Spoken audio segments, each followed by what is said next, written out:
All right, we are live. But hello, everyone. Welcome back to Karina's Place.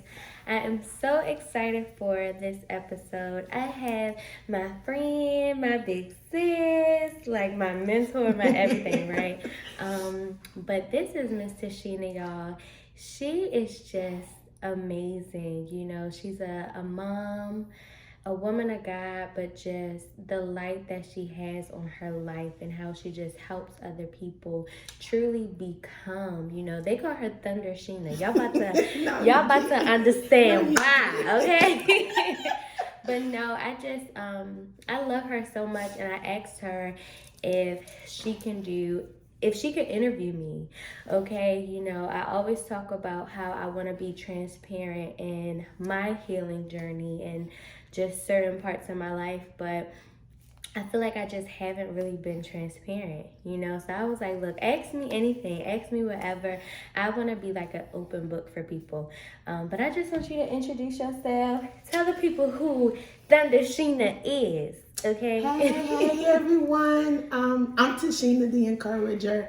I help women to identify the adversity that they have sustained in their lifetime and to be able to heal those wounds so they can be who they are created to be themselves authentically, not who someone else can't tell you, but who you tap when you tap into you, who you are. Because when you begin to own that, then you'll know who you are, and you won't have to try to line yourself up with society or culture, but you'll be able to be you, free. Freedom. It's the freedom part for me. Okay. But no, I'm ready. Y'all ready? You ready? I'm ready. Ooh, I think I'm ready. Okay. So, okay. Shania, my first thing that I would like to cover is I want to know some parts of your story that you really haven't shared with others concerning life, your childhood, how you were brought up, what it was like to not have your mom and not to have your dad to speak life into you. What was those moments like when you were being raised up by family members? This is it's so funny how God will prepare you. I don't know if you had saw my live, but we had just did a live on my Instagram talking about grief and healing. And that was the same question she asked me. Wow. She asked me, how was that? And honestly, it was it was very emotional. Not having both of my parents, I definitely can see how it has affected some of my decision making, some of the things that I have done. I was talking about how I wish my family talked about their emotions more, because I feel like that just wasn't something we did. So I felt like I couldn't share that I was grieving. I couldn't share that I was hurting, that I felt alone, So I sought out refuge in other things, other people. So I feel like my family did the best that they could with what they knew, what they had. But it was just, whew, it was just, it wasn't my safe space. I'm grateful. Again, I'm grateful. But again, I just felt like it wasn't my safe space. So what I mean by that, y'all seeking refuge elsewhere, I mean being in them streets, okay? I mean, like, also my grandmother, she worked all the time, but even though she worked all the time, she still couldn't provide all the time, So it got to a point of, okay, here I am. I don't have my parents. I don't have my dad to teach me the game. So, I'm going to figure it out. Dealing with different guys, whether I'm like dealing with them to pay a phone bill, dealing with them so I knew that I would be able to eat, or, just certain things. And honestly, that's how it was. Like, I feel like throughout high school, just so many different people. And I feel like college probably just, it got worse probably until like my junior year. But yeah, it was heavy. It was heavy. So when you cannot effectively communicate to your family your emotions and what you're feeling, it causes you to go out and seek other attention, right? And so my thing was, I'm hearing what you're saying, that it wasn't a safe place, and we respect everybody on that level, because everybody don't have that safe place, or everybody don't know how to communicate, or know when somebody's dealing with a trauma, because that's really a trauma when you don't have your parents around to be able to shape your life and to put you in the direction that you need to go and give you that sound judgment or decision that needs to be made. So you'll go through life trying to figure it out, because you basically had to raise yourself, right? So when you were in those moments, how did you feel when you had to deal with the other, I would say the other gender, men, when you dealt with them? How did you see yourself to get through that moment? Because you have to be able to provide for yourself, but you're using what they have because they got something to help you, money.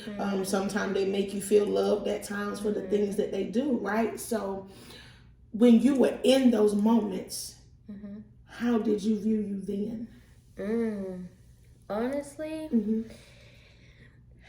I didn't. It wasn't okay. let's just be honest here. So when I was like, I want to say 15, I was raped, and I felt like, okay, this man has took my innocence. Like, no man can ever do this to me again, because I'm gonna be in control. Like, I run the show. So at first I looked at it like, I run this, you know. If I need something, you're gonna give it to me, like, you know. I feel like I've always had this great spirit and personality, so I've always attracted men. So it was easy. Sorry for the guys. Listen, we're all grown now, you know. But it was easy, honestly, and I viewed myself as just like, yep, I got him, and him. Like, it's fine, you know. I did have like boyfriends every now and again or whatever, but yeah, that's how I view myself. But it wasn't until, again, college, my junior year. So what happened my junior year, I tried to commit suicide.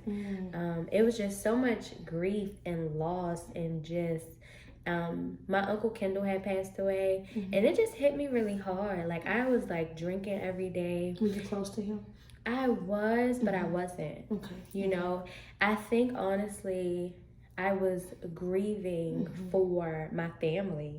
You know, I was grieving for my aunt. I was grieving, you know, the fact that, you know, my aunt had already experienced so much grief, and now she's having to bear, you know, just more pain. I think it was just like, I understand that, you know. Yeah, so I think I was grieving because he was a male figure in my life. I was grieving like, wow, I wish we were closer. You know, I wish, like, you know, the things that we go through when we lose somebody, because we can't go back and we can't go tell them how we feel. But I was grieving definitely for my aunt. But that's when, so when I tried to commit suicide, my friends were like, you're drinking every day, what is going on with you? One of my friends came banging on my door, and she was just like, I want you to know that you're hurting us, Shania. Like, that's what she said. You're hurting me. Like, seeing you act this way, seeing you move how you move, like, you are hurting me. And I was hospitalized for a few days, and that's when I started therapy. And I feel like that's where how I view myself started to change, because I was like, wow, Shania, you weren't in charge. These men were in charge of you, you know. And it was like, it was such a hard pill to swallow. I was like, wow, like, I didn't know, like, what I felt I was controlling was really controlling me. You know, all that grief and just pain, I was still harboring it. I just thought I was in control of it, but I wasn't. So yeah, that's how I view myself at first. But I think with therapy and really diving into it all, it was like an eye opener. Like, no, this is how I view myself. So it went from I felt in control, then it was I felt terrible, I felt dirty, I felt like, oh my gosh, Shania, you're a whore. Like, you are just, whew, you just out here, you living your best life. And then, but that was the furthest from the truth, though. I know, like, but that's how I view myself then. Now it's completely different. No, like in that moment of you seeing that, that's how we start beating up on ourselves to cause that inside pain and trauma. Yeah. A lot of times people don't know how to come out of that because of what you're saying about yourself negatively. Not saying that that's what you're saying now, but then, and so many people get stuck there. Yep. I'm this, I'm that, I'm this. There's nothing that can come out of me better than this. Yep. And that's furthest from the truth. That's called deception. And those are things that we play in our mind all the time because that's the fight within that we don't speak about. Yeah. And you said the eye-opening statement, you said therapy. Because a lot of times we go through coping.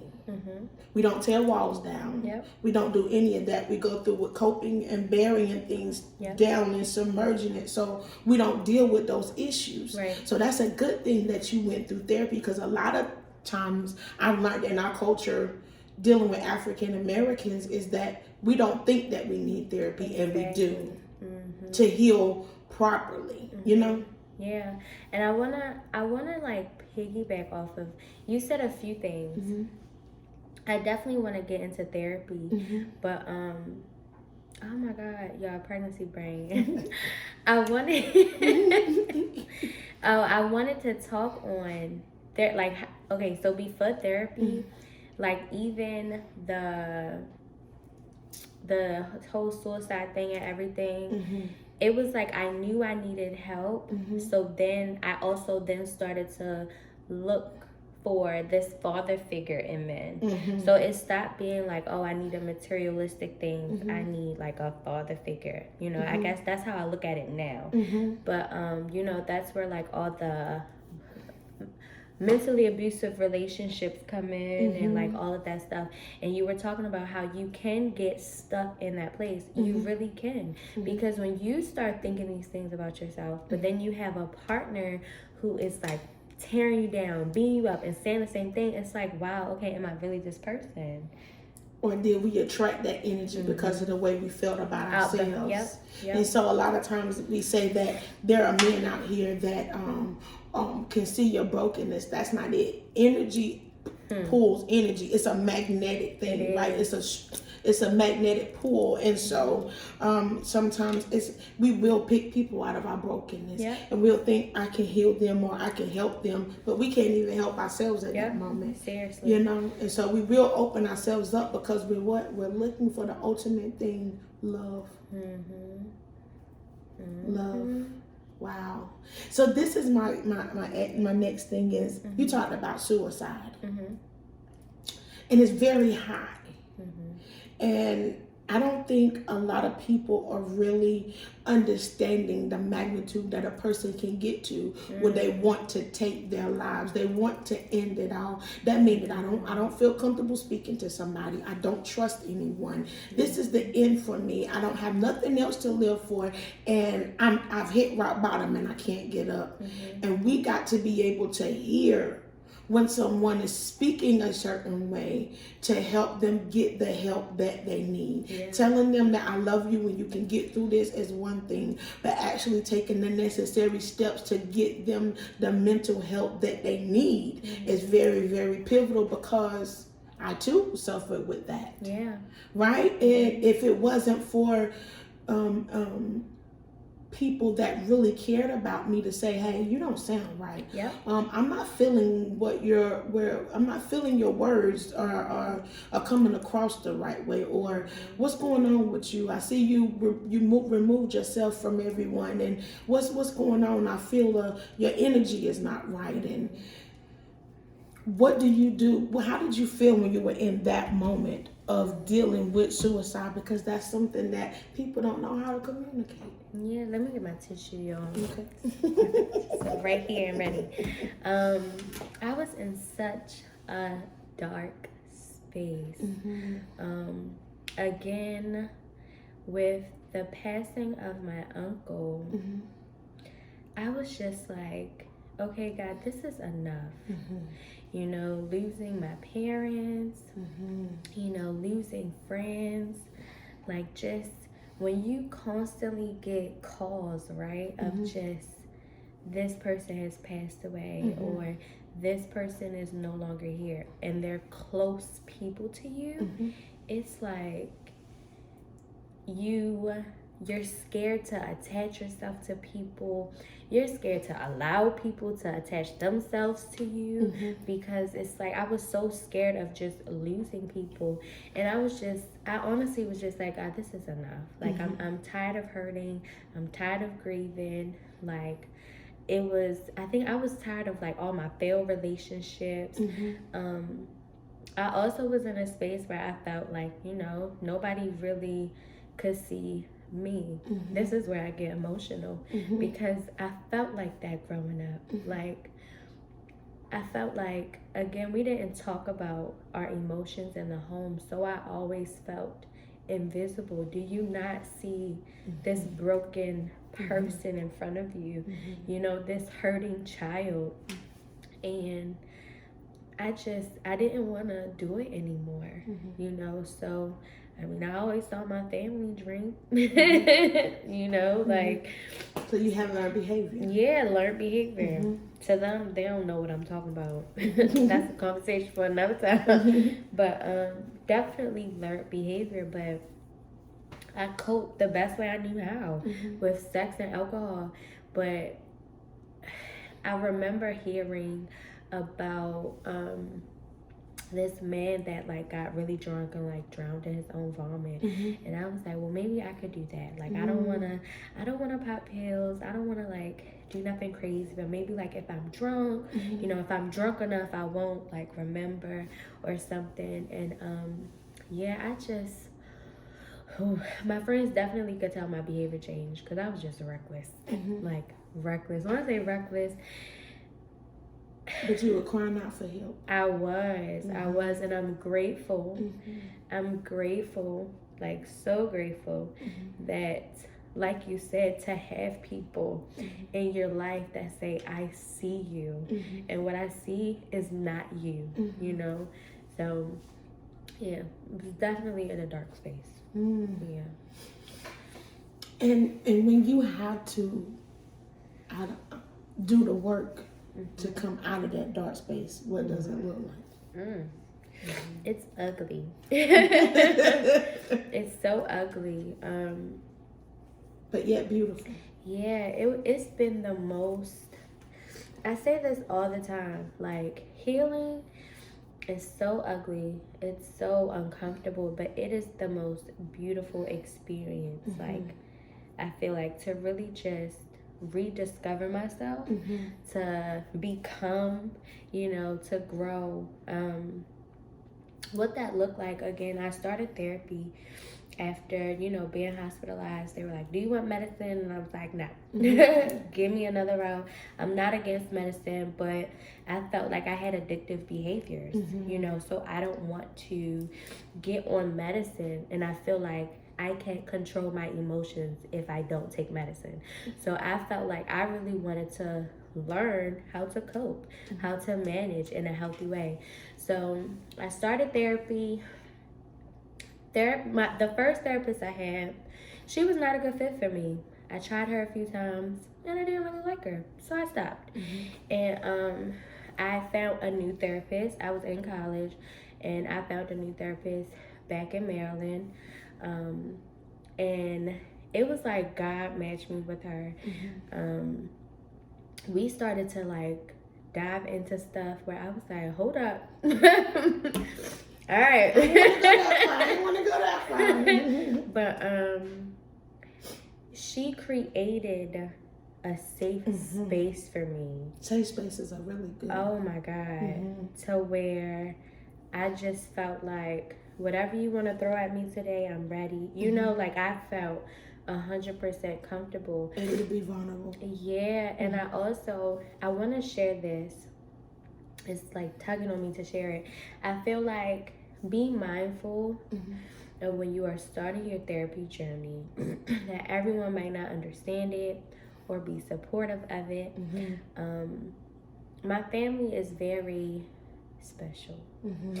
And there have been times, you know, things have been said, that's why you need therapy.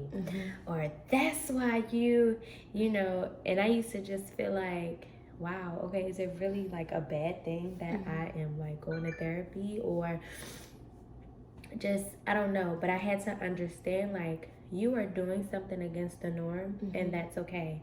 You are choosing that, you know, this generational pain, because that's what it was. The generational pain and traumas will no longer be of you, you know, and you are choosing to discard of them. So be mindful of the attack that you will get when you start your journey, but please don't give up. You know, please do not give up. And I just wanted to share that. But that's how the journey first looked for me. I feel like therapy was the biggest thing that helped me, but she helped me understand that God was all in the mix. That's right. My therapist. If it wasn't for that therapist, like, and that's why I was saying I feel like God connected me with her, because she will always bring up God and certain principles, and I would be like, wow, okay. And well, let me get my Bible, let me see. Let me, you know, like telling me like different YouTube videos and stuff. So yeah. Okay. Okay. Wow. So now that we're coming out of this stage of self-debilitating thoughts and healing and coming out of that dark place, and when you start to actually see the light, that illuminating light, right? What would you tell your 5-year-old self today as you were becoming the woman that God has called you to be? Give me another tissue. Let me just get another tissue. Oh my God. My 5-year-old self. I lost my mom at 5. I remember losing my mom. And I remember just staring in the mirror. Like, it was like a picture close by. And I remember just looking at the picture, looking at myself, you know. And I don't think I really knew what was going on at that time. But I would tell my 5-year-old self, child, that it is all going to be okay. And I think I would really just tell her to find comfort in God. That's something that I've been learning for myself, especially with this move to a new state. Sometimes God, not even sometimes, all the time, God provides all the love that you need. And those times where I felt alone at 5, 6, 7 because I didn't have my mom, I would just really tell her that it's going to be okay. You're going to grow up and be this amazing person. You're going to grow up to be an amazing mom, you know. And you're eventually going to heal, you know. But just trust in God. Be open to Him, you know. So, that was a great question. And this is what I would say to the 5-year-old self. What I would say to her today is, you went through the hardest time of your life, not understanding things, being confused. Nobody stopped to pay attention to understand what it takes for a young girl to be without her mom or her dad. And you're having all of these things that you're having to process all alone. Just know that God has you in the palm of His hand, and even though you didn't understand His communication, He still showered you with His love. That's right. Yep. Wow. Mm-hmm. So, what would be something that you would want to speak to your mom today? What would I want to say to her? Mm-hmm. I feel like I just would have so many questions. Mm-hmm. First of all, being a mom is like, ooh, it's a different hood. Okay? Like, we were talking about that on my live, like being a mom without my mom. But it's crazy because I'm sitting here like, wow, what would I say to my mom? But I feel like I talk to my mom all the time. You know, I journal to my mom when I'm emotional. I talk to her out loud, or I don't know. I feel like my mom is just always with me. But if like she was sitting here, I would really want to know. Somebody brought this to my attention when I was in college, and it makes me emotional every time I think of it. But he said, wow. He said, your mom is a strong woman for knowing she had to leave.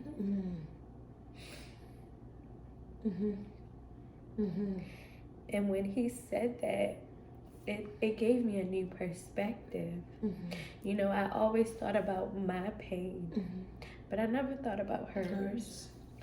And when he said it, it was like we kind of started talking about it.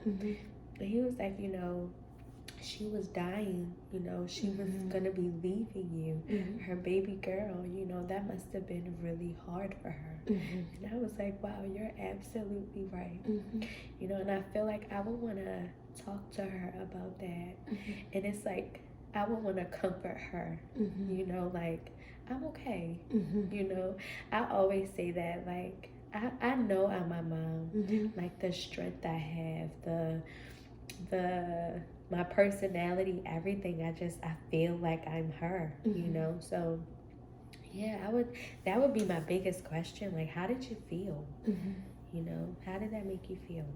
Because if we look at it today, like as young as your baby he is now, and you know what I'm saying, with the ages that my children are, you know, how would you get yourself together and prepare to say goodbye, I love you forever, but I'm not going to be able to wrap my arms around you and tell you how much I love you and how much I believe in you. And thank you so much for fighting, because I know you fought.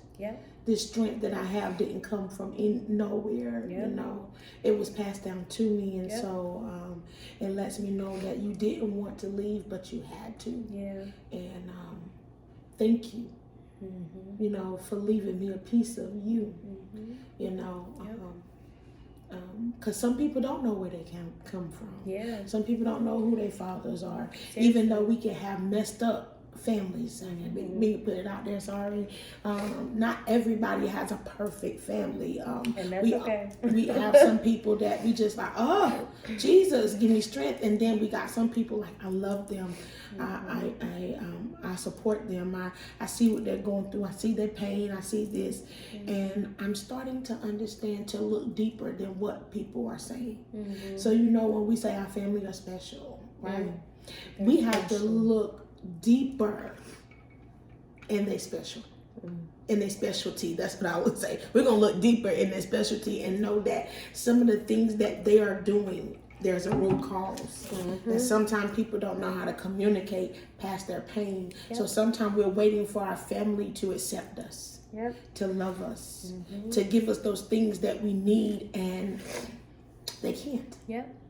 They don't have what you need. They don't know how to give you what you need, because they haven't went through those healing processes. They haven't come to a place of vulnerability to realize that some of the things that I'm doing is hurting others, right? So when you come to this place where you are in life at this age, how do you process it? Because now you're becoming. And becoming means I am walking in forgiveness. I'm letting those things go that once tied me down. And I'm no longer stagnant, and my mindset has changed and my heart is changed. So now when you look at your loved ones, how do you see them? That's a tricky question. Because I'm still working on forgiving them. So how I see them, sometimes when I see them, I'm still like, I despise y'all. You know, sometimes I see them and I'm just like, what family? You know, but then sometimes I see them, they're on my prayer wall. You know, I pray for them. You know, like you said, I think we sometimes have to understand that how people treat you have nothing to do with you. They're, like you said, they don't even know how to deal with their own past pain, past trauma. And I've truly been understanding. My family has gone through so much grief, so much trauma, heartache. You know, have they healed? How have they processed? You know, what are they still battling with? And did they stay stuck in that place? Yeah, exactly. And you know, I took a different route with really working aggressively with a therapist, because I honestly was like, I would tell my therapist, I don't want to be sad anymore. I'm tired of being angry. What can we do? Like, and she would be like, okay. Like, that's how I would like talk to her. Cause I was like, I can't stay in this space, especially when I got pregnant with my son. I was like, we gotta unravel this, unpack the suitcase, dig it up. So sometimes when I see my family, I'm upset with them because I'm like, why didn't you guys get help? Or why did you guys take that anger out on me?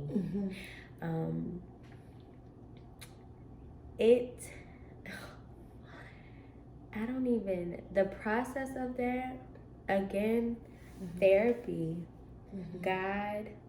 I'm reading a book right now. It is T.D. Jakes' Woman, Thou Art Healed, 90-day devotional. And he talks about asking God to reveal to you your infirmities or the things that may hurt you, but you don't see that it's hurting you. And I've been asking God to do that. And I was like, all right, I think you're revealing a little bit too much. But it's tricky because you feel like they're your family, they're your blood. You want so much from them. You want them to love you. You still want have them. Expectations. Yeah, it's the expectations. And that's why I say now, my family did what they could with what they had. They did what they could. Yeah, they did what they could. Like, I understand, like, I can't look at you to love me, because do you even love yourself right now? Like, it sounds harsh, but do you even love yourself right now? You know, yeah, so I think just how I look at them, sometimes it's good, sometimes it's bad, but I'm still working on it. I be talking to God about it a lot, because I'm just like, I don't want to hate them.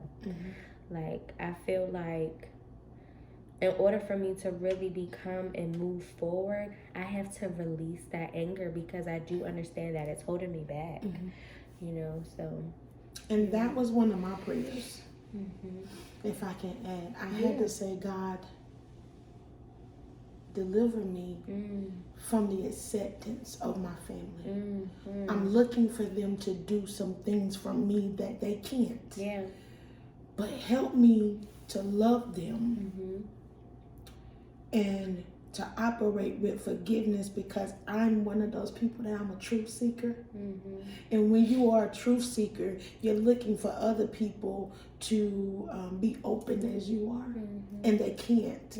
And it was questions that I used to ask, and when I used to say different things to different ones, and they tell me hush.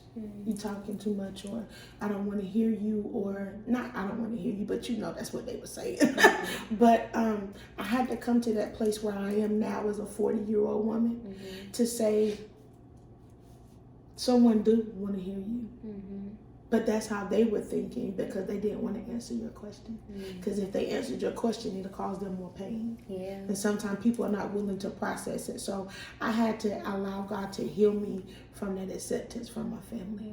And when that happened, now when I see them, I know how to come in their space and love on them versus having all of these weights, like you didn't do this and you didn't do that and you should have did this and you should have did that. Did you think about the pain that I went through and da-da-da-da-da-da-da. And I'm coming to a place of understanding them where they are. Yeah. So you're doing a great job, and that was kind of yeah, thank you. But if I could add to that, I wanted to say, you also have to take a look in the mirror, because I feel like you also have to ask God, okay, what role did I play in this? Yeah, that's where accountability comes in. That's also a hard pill to swallow. You know,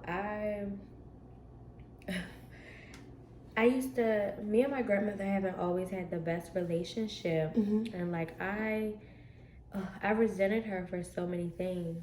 But I remember when I really started to rebel against my grandmother, like, well, all of them, it was like I was bringing guys into the house all the time. Like, I'm sure my family has heard me have sex on multiple occasions.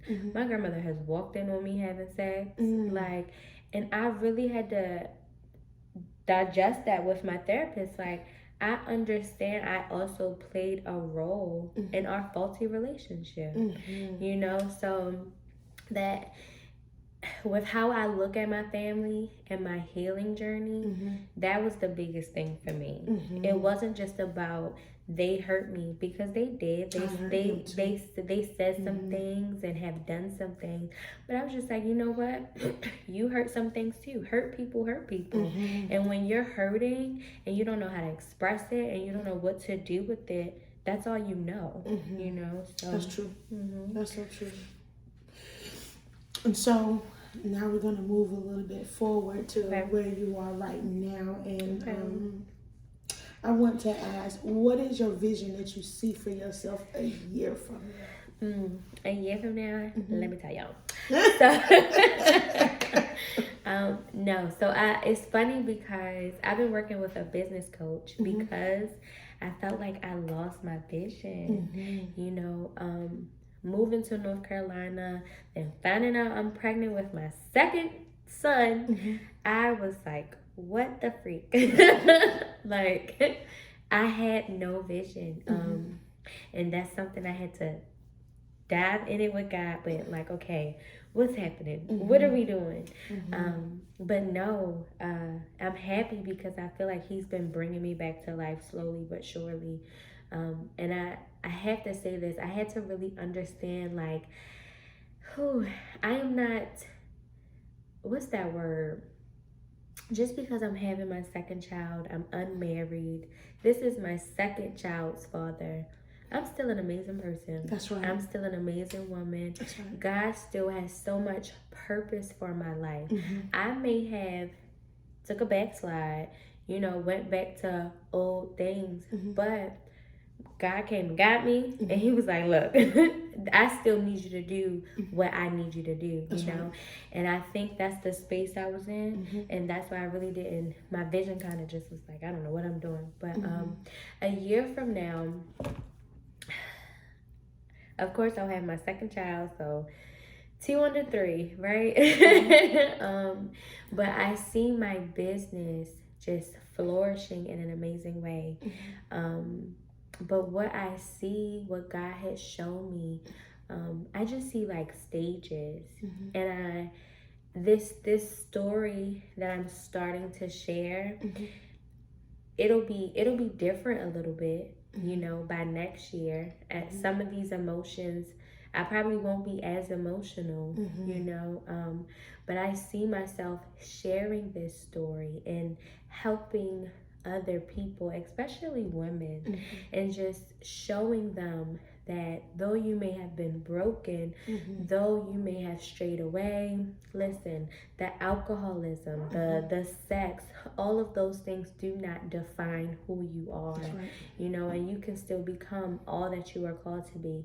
And that's what I see for myself, sharing that everywhere. And that's what He showed me. Y'all, I'm getting my house next year.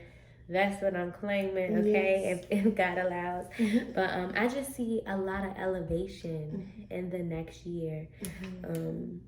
Yeah, that's the vision for a year from now. I've started the Becoming movement, which is like a monthly membership. I see that growing exponentially, you know, just beyond what my eyes can even see, you know, because I feel like we need that safe space to have that encouragement, accountability, you know, just the space to just be free, you know. So that's what I see for myself. And I see two strong, growing boys. Yes. Okay. Yes. So, I love it. I love it. And what are some things that you think that has pushed you to this place in becoming? What are some things that you had to let go of? And what are some things that you had to accept? What pushed me, honestly, becoming a mom. God knows what He's doing. God knows what He's doing. Before I found out about my pregnancy, you know, I'm working. I'm losing weight. I got a new car. You know, body looking right. I'm living my best life. Okay. And I wanted to go get my master's. So I applied. I did everything. Then I found out I was pregnant. And it was like, okay, God, well, what about like everything I wanted to do? You know, but it was like so much happened. My cousin stole from me, so I had left home because it was just so much drama. But then my uncle was like, well, since you want to be a mother so bad, don't come back. Like, you're not welcome here. Go to anger management, like all this stuff, right? And so I was homeless for a little bit. But that was such a season of God showing me who He is. Like, just showing me, like, I will carry you in your weakest moments. And I think that was honestly like the push for me. Because I remember I was working. I'm staying at this person's house, you know. We're at my friend's house right now. I remember I was sleeping on her couch until I finally had got my apartment.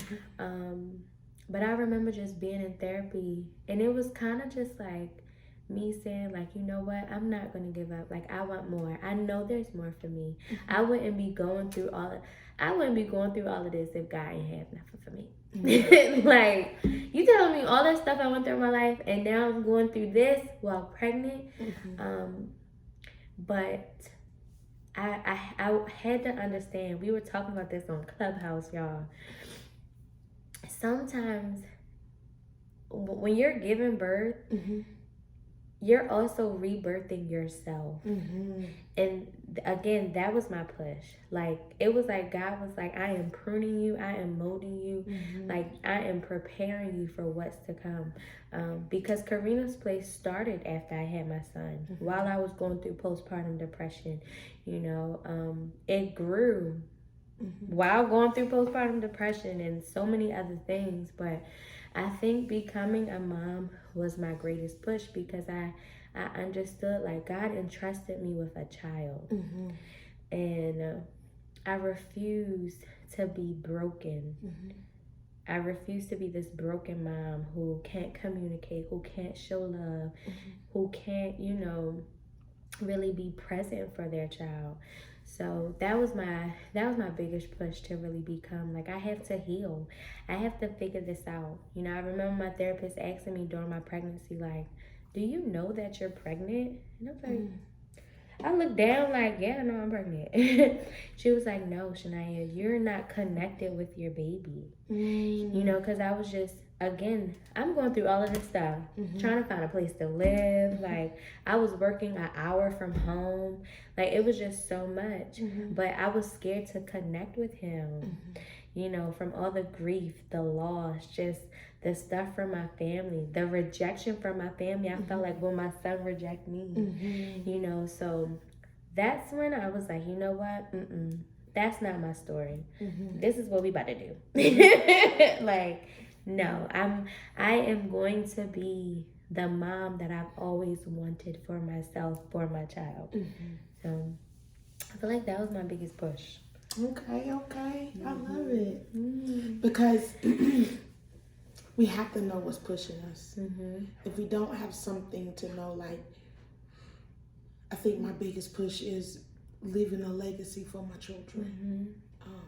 I want to be able to be educated enough to help them understand how to carry on the legacy. So your hard work is not just done away with, you know, because now in the younger generation, if we don't sit down and teach them certain things, how do we expect them to keep it going forward? Because I was given a nugget about a month ago, and it says generational wealth only lasts for 4 generations.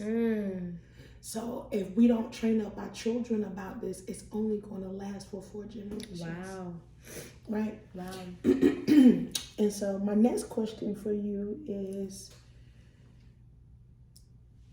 what does becoming look like to you? Dying to myself. When I think of becoming, I think of dying to every single thing that does not define me. The negative thoughts, you know, how people might look at me. That's not my story. You know, I started telling myself, especially with this move, I started to ask myself, you know, how would God see you? What would he say to you?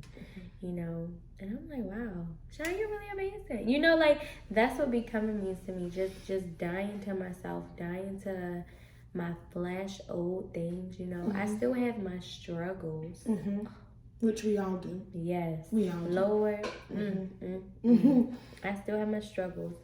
But yeah, that's what becoming looks like to me. Dying to myself and really stepping into that like 2.0 version of yourself, no matter how uncomfortable it might feel, because it's not comfortable, you know.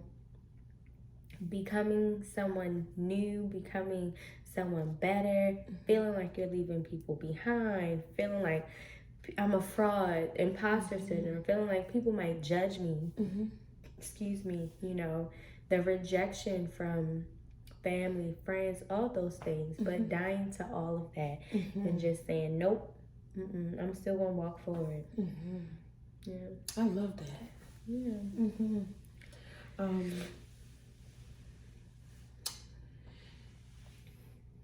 When you are thinking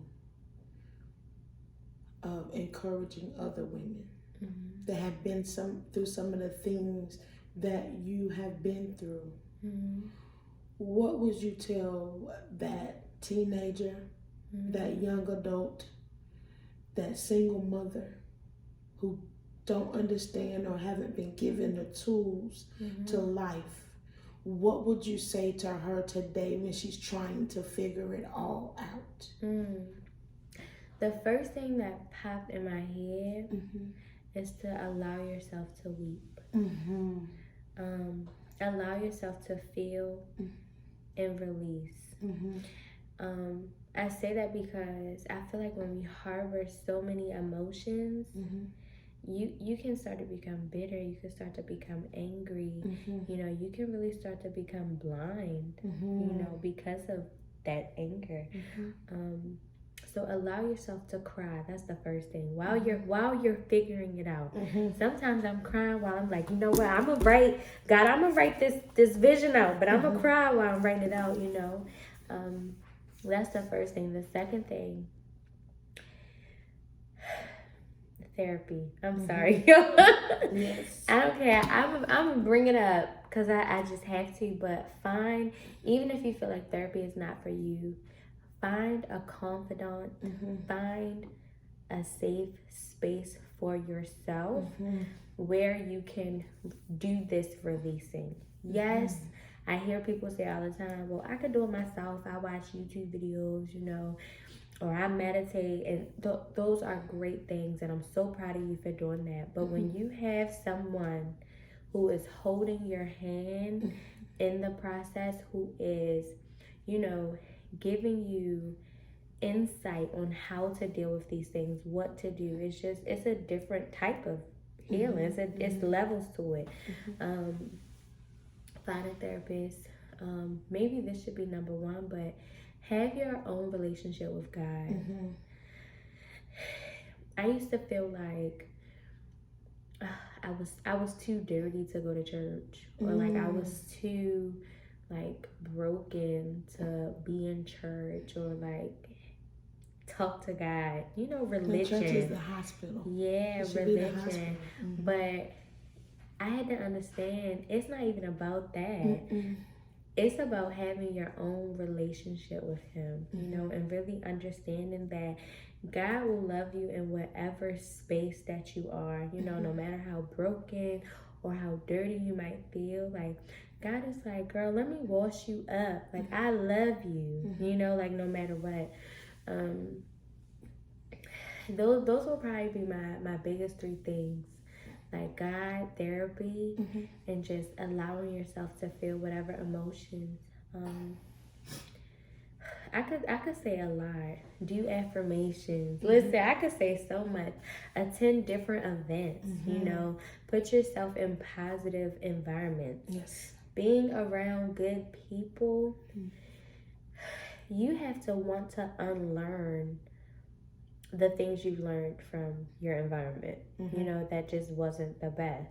I decided I wanted to unlearn things. I wanted to go to business events. I wanted to go to mental health events. Shoot, now I create mental health events, putting yourself around people who make you feel good, who push you to become better, who, don't judge you and just want the best for you. That's definitely been a big thing for me. Moving down here, I was so like, I don't really have friends down here, and I was like, you know what, I love poetry. So someone sent me a poetry event that was happening in Raleigh. I made a post in a mom's group. I was like, hey, I'm going.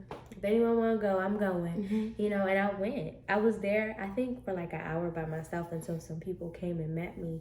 But I told myself I'm going to put myself in the environments that are best for me, that I love, that make me happy, even if I have to go alone.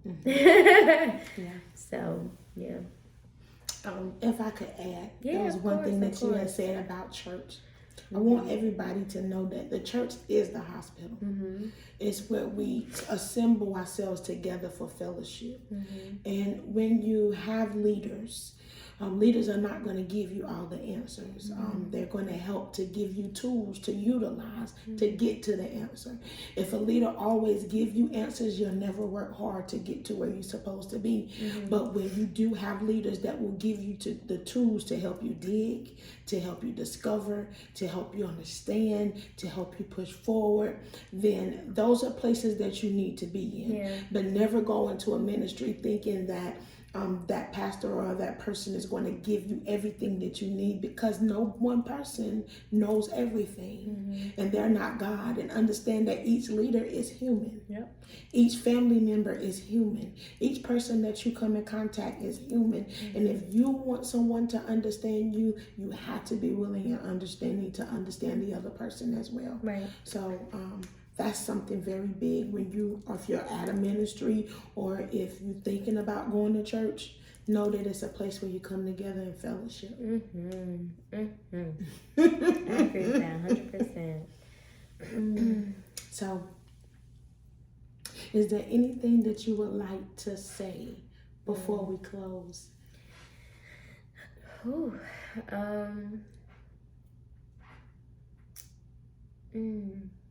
anything I would like to say? I think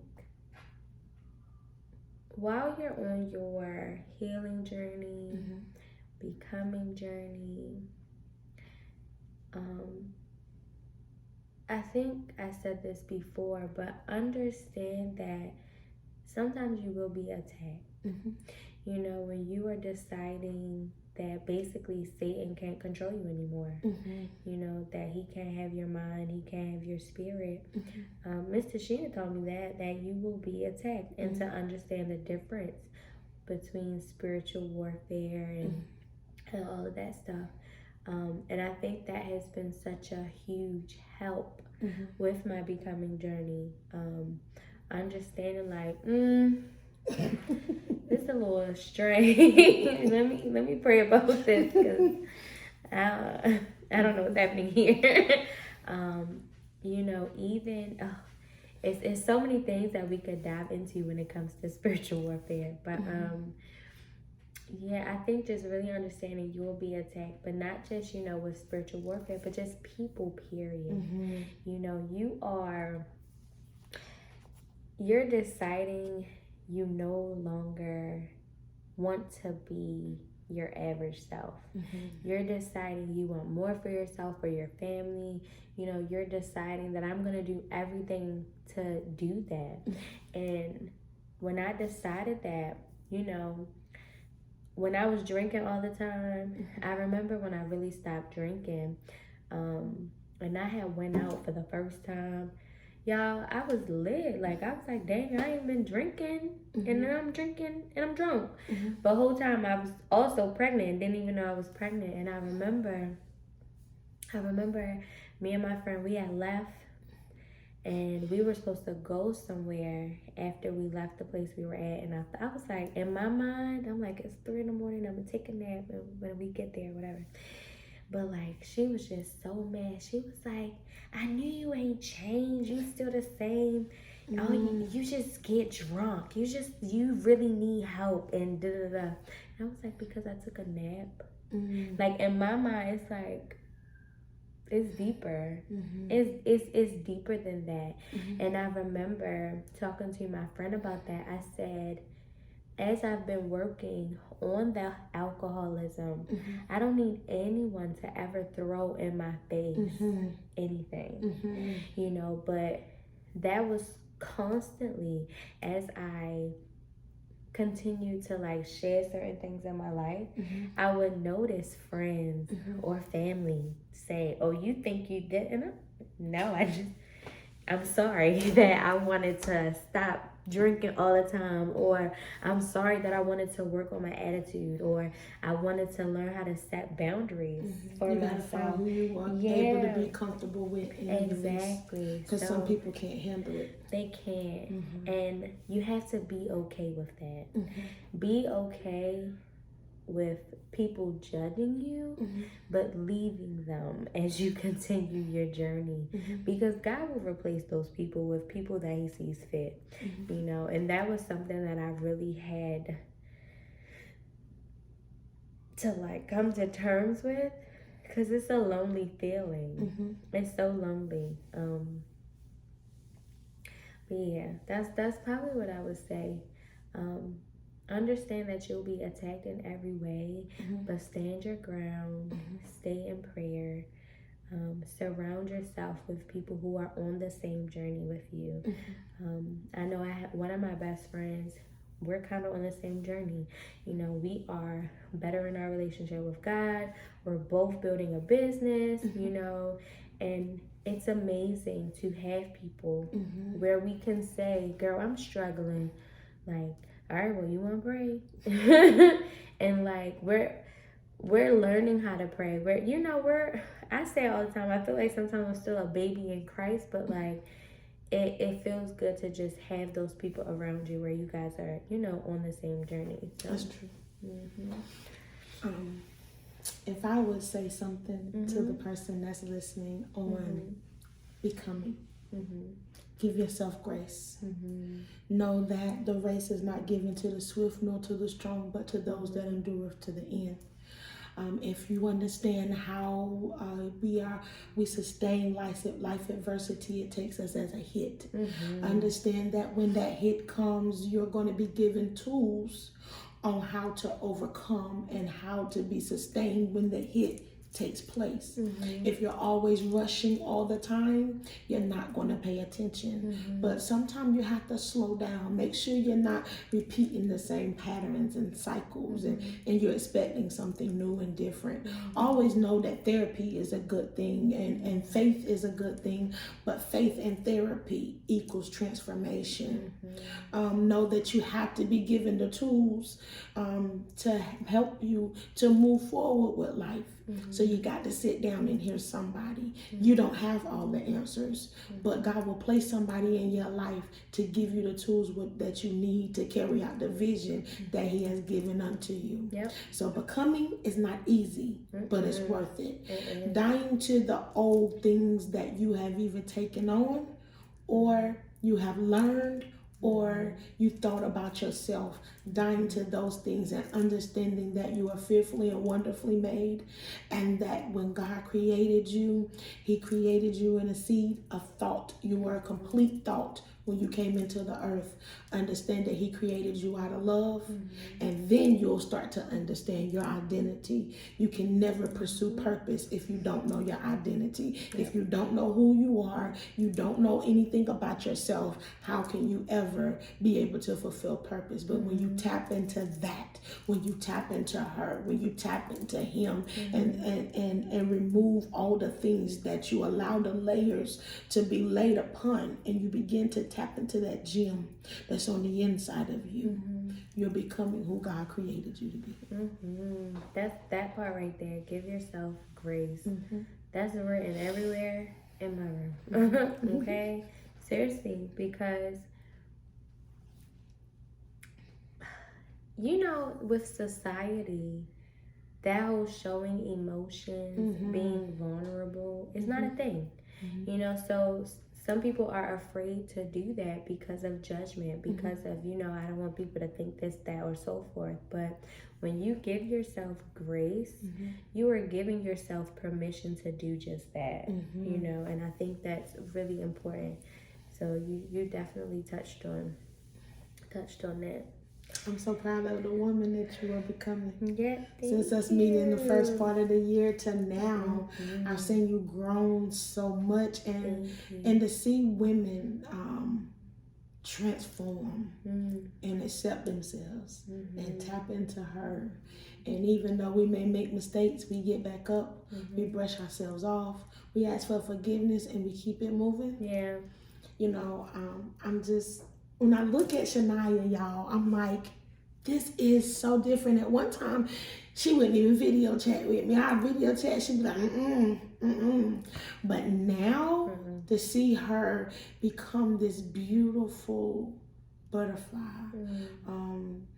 this beautiful piece of art that's very priceless, a rare gem.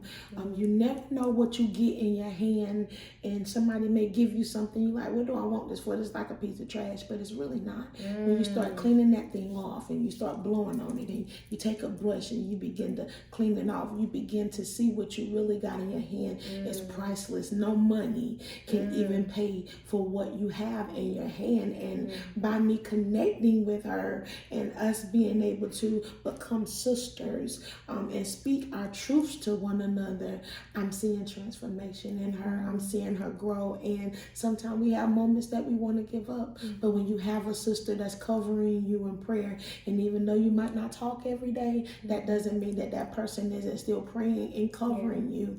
And so you see transformation. It wasn't just me working with her, it was therapists, it was different ones coming into her life to help her get to where God is calling her to be. Thank you so much.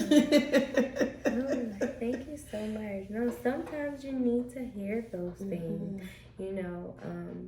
I was talking to my friend about that, understanding my love languages. Words of affirmation are one of mine, and I've been learning to give myself that, but it feels so good when people just say, hey, I see you, or hey, I'm proud of you, or hey, you're doing a good job. So thank you. Oh, Thank you. This has been amazing. yes. This has been so amazing, so emotional. So emotional. But before we end this, I definitely just I have to give it back to you. You know, I think you touched on it. I feel like sisterhood is so important, and I know you have shared some things with me, and you know, as a young woman, it's so amazing to me. I was talking about surrounding yourself, right, with good people, and it's amazing to me to see women who are older than me, who are just, they're healing, they're loving, they're not bitter. Because if I could just be honest, especially in the African American community, our Black women can be so bitter. They're so broken, so unhappy. And it's just been such a breath of fresh air to like be around you, to talk to you, because even when you go through your things, you still uplift people, but you share your transparency, and then you be like, but God gonna make it work. I'm like, you know what? I know that's right, Miss Tashena. But every time you do that, that's you reassuring me in my stage and phase of, you know what, Shania, God is gonna work it out. You know, even if like you said, I don't always share. Even when you're just talking to me and you say those things, I'm like, all right, she right. Like, she right, all right. You know, so just thank you for continuing your becoming journey, because I feel like becoming never really ends. It doesn't. You know, you go through different stages in your life, okay? Until you get to that place of perfection and God calls you home, because your work is done. Yeah, so I feel like it never really ends. You know, so just thank you for being consistent and willing, you know, and really just saying yes to God. Yeah, Thunder Sheena. Y'all gonna stop that. See, you ain't hear no thunder today, baby. You ain't hear no thunder. Listen, I was calm today. It was a calm thunder. It was still a thunderstorm. It was still there. But no, thank you guys so much for tuning in, you know, for being a part of this journey. Like I said in the beginning, in past videos, we are healing together. I'm not about to be sitting up here like, this is what you need to do to, no. We're going to figure it out together, okay? And I think it's important for people to see that journey. So thank you guys for tuning in. I will make sure that, you know, her handles are in the description below. You know, please make sure you follow her, you reach out. What do you have coming up? Maybe that people can follow you, you know, tune in. Well, right now I'm working on a book. It's called The Fight Within. I'm working on some journals that's going to be coming out soon in January. I Am Her. And then I have another journal that I had prior, but I never had it published. And then it's talking about your identity and your purpose. I got some upcoming events that I'll probably have posted on my social media networks on Instagram and TikTok. I'm getting into TikTok.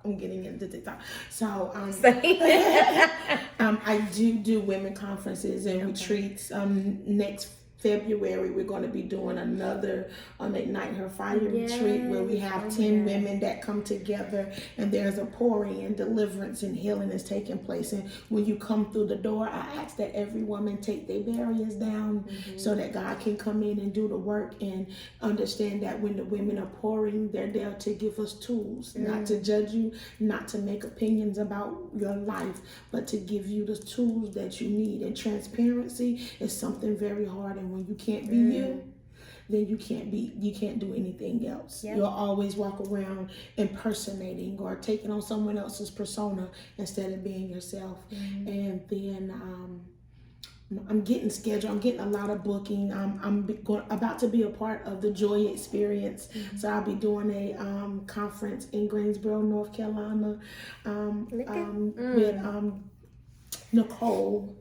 She is the Joy Coach. Okay, and I just things come. So if you'll just look on my social media, I'll keep them posted. I am Tashena the Encourager, or Ignite Her Fire on TikTok. You'll see me on there, or just inbox me. I haven't gotten big yet to where people can't just be natural with me. I don't think I'll ever get to that point. I always want to reach out and have a point of contact when I'm dealing with others. I don't want someone else doing my work because it doesn't make it intimate. You know what I'm saying? Agreed. Well, listen, y'all heard her, okay? Please make sure you guys are tuning in, you're following, staying up to date. I'm just so excited for her. I say it all the time. Like, seriously, I want to share this if this is okay. About when we first talked before you really started doing these events, you know, because I feel like that's becoming, you know. I remember Miss Tashena was just like, I don't speak, I'm scared, I don't want to do it. And I was like, what? People need to hear your voice, like you have to speak.